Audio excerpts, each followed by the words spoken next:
When Pokemon announced Brilliant Diamond and Shining Pearl were gonna no longer need a Pokemon for HMs, the first thing I thought was, what's the point of Bidoof then?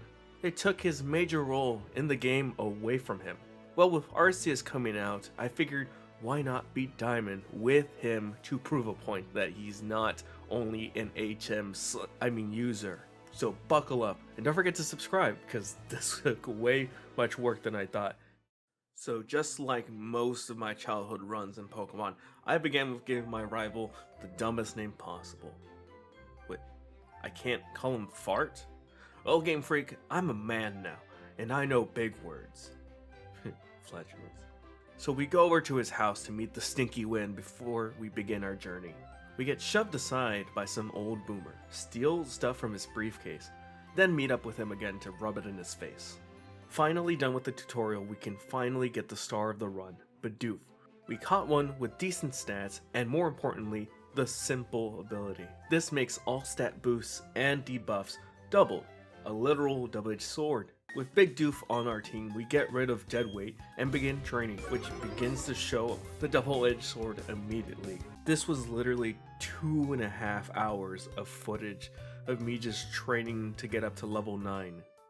So probably after one of the worst parts of the run, we make our way to Jubilife to get our Poketech and our first rival battle. And this is why we wanted Rollout. It just decimates his team even after Starly's growl.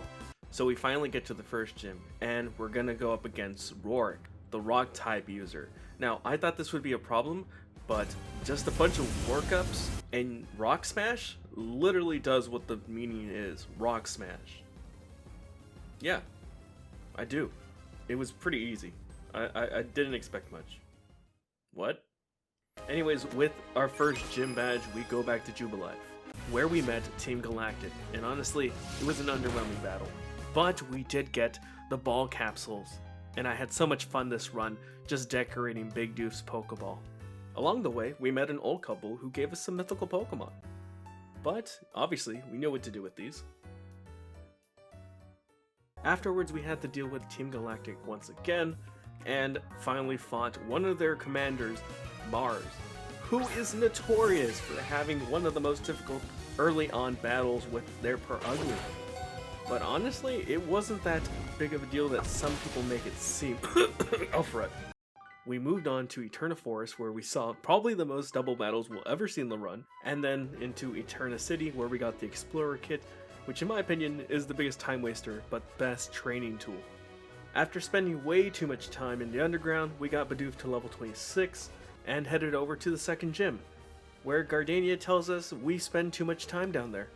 And so, we shot her up with Bidoof's head. Afterwards, we find out that Team Galactic has a spam call center. We speak to the manager and channel our inner Kitboga. So we make our way to Hearthome City to face the third gym, which actually turns out not to be the third gym. So instead I pick up a sacrifice, head over to Amity Square, get rid of the sacrifice to finally have Bidoof by our side at all times. Okay, let's see what kind of Pokemon. After that near escape from that abomination, I went to Veilstone and you guys again. But first to the third gym, and honestly, I was terrified going into this one. A fighting gym, that's what Bidoof is weakest against. So I went to train for a bit. Okay, maybe a lot, but I wanted to be sure that I wouldn't have to worry about any of the fighting types in this gym. Along the way, we actually got enough friendship for this to start happening, so we get to Maylene without too much of a problem and then have to fight her Pokemon. And friendship came in clutch with this Lucario. It did not even get to touch me because of friendship. We went straight to the fourth gym to get our next badge against Crasher Wake, and surprisingly, Bidoof can learn Thunderbolt, so most of the Pokemon trainers in the gym were walking the park, except for Crasher Wake when he almost knocked out Bidoof, but friendship prevailed, and we took him out with a headbutt, securing our fourth badge. Later we ran into some lady who just gave us drugs to use on some Psyduck for whatever reason, and then showed up and asked us to do some errands for her. I think I may be missing an HM. We got to Celestic Town without a problem, and then we ran into a literal terrorist, and I'm pretty sure he's just mad because he got a Bidoof as his Pokemon. Anyways, we gave the charm to some old lady. Afterwards, Cyrus finally tells us his name, even though we already knew it. Because we had only one Pokemon, I decided to use all the money we saved up to buy some new clothes before we headed into the new gym. And I was ready for whatever this gym was gonna throw at me. Really? A math problem? So I decided to go ahead and defeat every single trainer in this gym, regardless if I knew what the answer was, just to prove a point. So let's get into this next one here. Oh, I will come back to you. Seriously, kid, why don't you just answer the quiz properly? Because you're insulting me, that's why. After everyone was defeated, it was time to finally take on the gym leader. And Fatina was honestly a walk in the park because Bidoof did already have Crunch, and it took out most of their Pokemon with 1 or 2 hits. Even Gengar didn't survive with its berry. And Miss Magius was not even a problem either. With just a couple crunches and a Thunderbolt, it was over. And our 5th badge was secured. On our way to the 6th gym, we ran into Flatulence and we wanted to battle after beating it himself.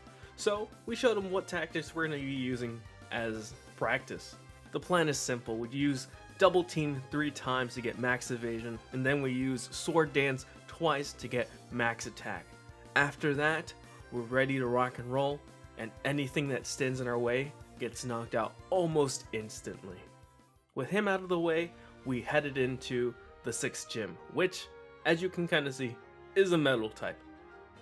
But for whatever reason, there seemed to be one specific trainer that had an Azumarill? Huh? Anyways, we meet Rourke's dad, Byron. This actual Trick Room was a big brain play, but it doesn't matter. Our Bidoof is stacked, and it took out this gym with Rock Smashes. And we secured our 6th gym badge.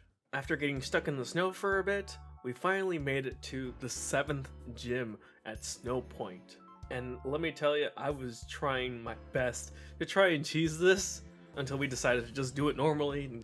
And this Medicham, oh my gosh, I was very afraid because I was not expecting a Medicham. But friendship prevails once again, and with the headbutt, we easily took it out for our 7th gym badge. I don't know why, but what? After beating him, he decided to give us a Master Ball, and afterwards, we rescued the Lake Deity.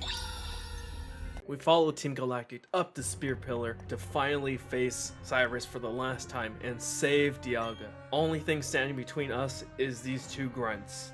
Alright, wait a minute. Are you serious? I can't get past them because I have 1 Pokemon? I guess, is this where the run ends? No, it can't be.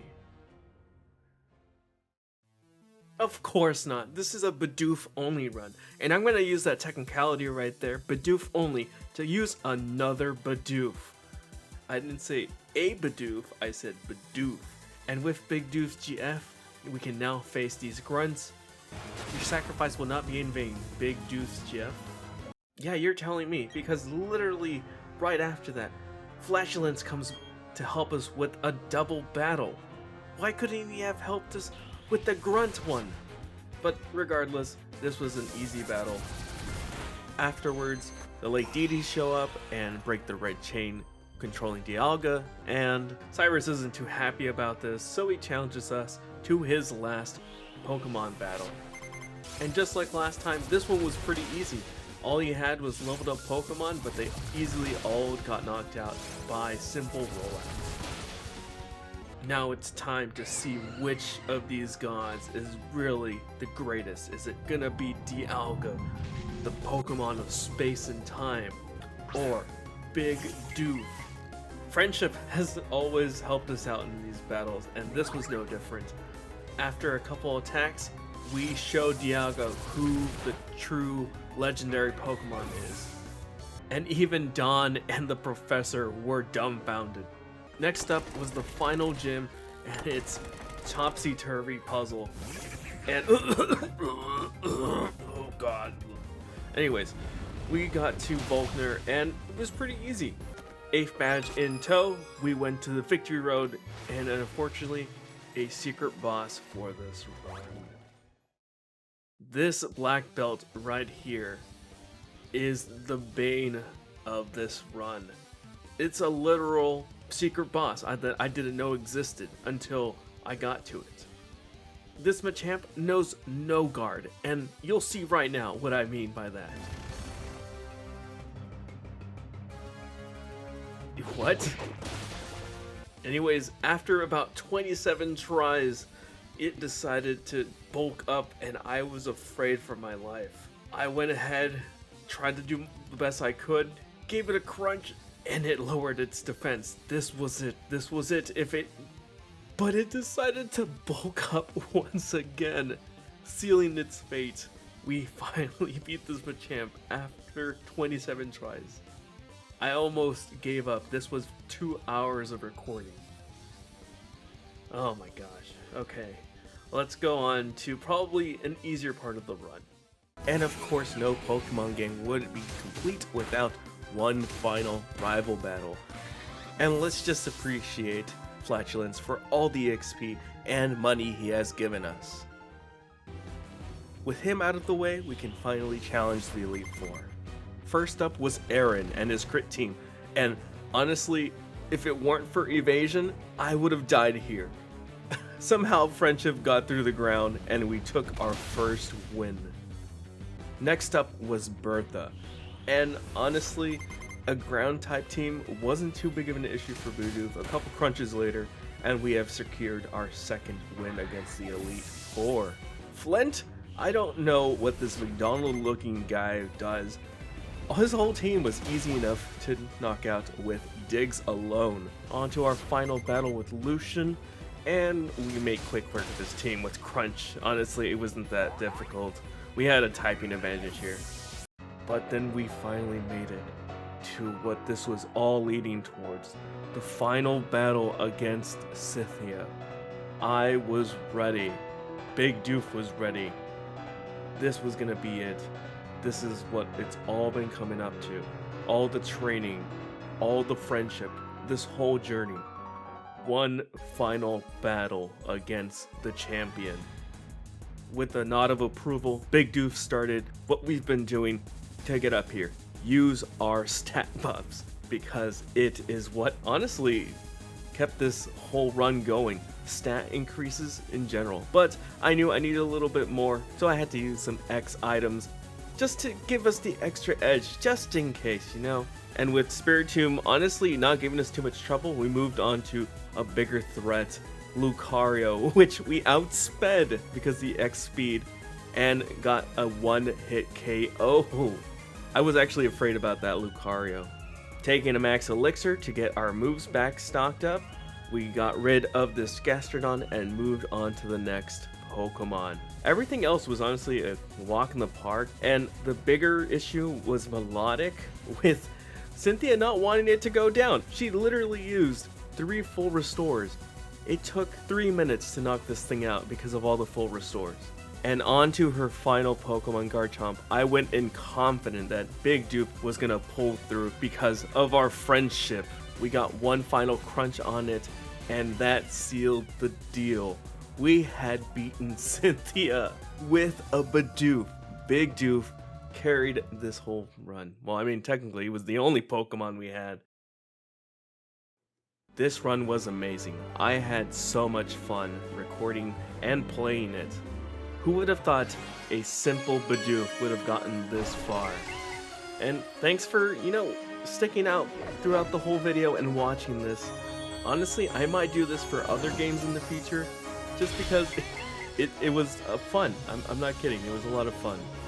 But anyways, as always, stay safe, and thanks for watching.